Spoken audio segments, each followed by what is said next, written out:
ناظرین، میں لاہور میں ایک واقعہ ہوا، آپ نے بھی دیکھا ہوگا، بہت پوری دنیا میں اس کا ذکر ہو رہا ہے کہ ایک خاتون نے ایک قمیض پہنی ہوئی تھی جس پر کوئی عربی کے الفاظ لکھے تھے۔ اس کو اچھرا لاہور کا ایک معروف بازار ہے، وہاں روکا گیا، بدتمیزی کی گئی، ہراسمنٹ کی گئی، لیکن کچھ لوگوں نے اس کی زندگی کو بچایا اور آخر میں لاہور پولیس کی ایک ایس پی جو ہیں انہوں نے آ کر اس کو وہاں سے نکالا۔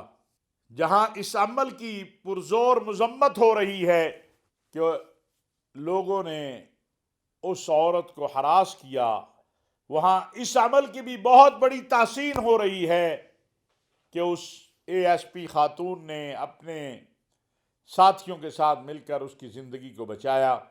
پہلی بات تو یہ ہے کہ کسی فرد کے پاس یہ اختیار نہیں ہے کہ اگر خدا نخواستہ کوئی توہین امیز جملہ اس کے لباس پہ ہوتا، کوئی قرآن کی معاذ اللہ آیت ہوتی یا حدیث ہوتی، تو وہ اس کے اوپر اپنا فتویٰ صادر کر کے اس کو وہاں پر پنشمنٹ کر دیتا، پنش دے دیتا، سزا دے دے۔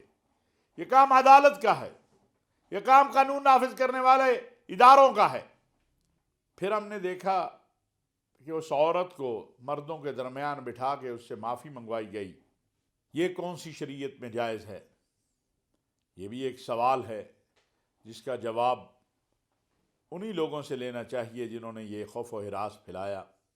میں نے جیسے عرض کیا کہ اس عمل کی جو اس کی جان بچی اس عورت کی، اور اس کے بچانے میں بہت بڑا کردار یہ ایس پی صاحبہ اور ان کے ساتھیوں کا ہے۔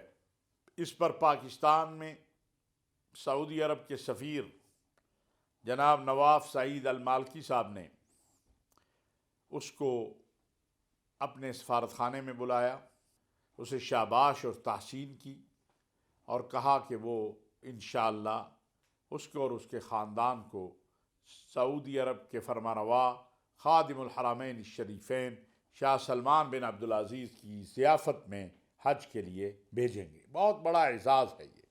اسی طرح ہمارے سپہ سالار جنرل حافظ سید عاصم منیر صاحب نے جی ایچ کیو میں اس محترمہ کو بلا کے نہ صرف شاباش دی بلکہ یہ بھی پیغام دیا کہ پاکستان میں کسی صورت اس طرح کی بربریت، وحشت اور انتہا پسندی قبول نہیں ہے۔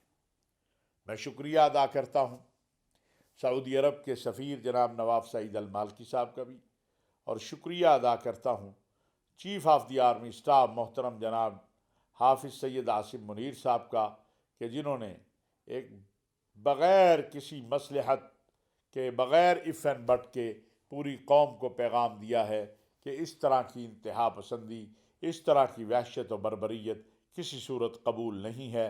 اللہ رب العزت ہمارے لیے آسانیاں پیدا فرمائے۔ وما علینا الا البلاغ المبین۔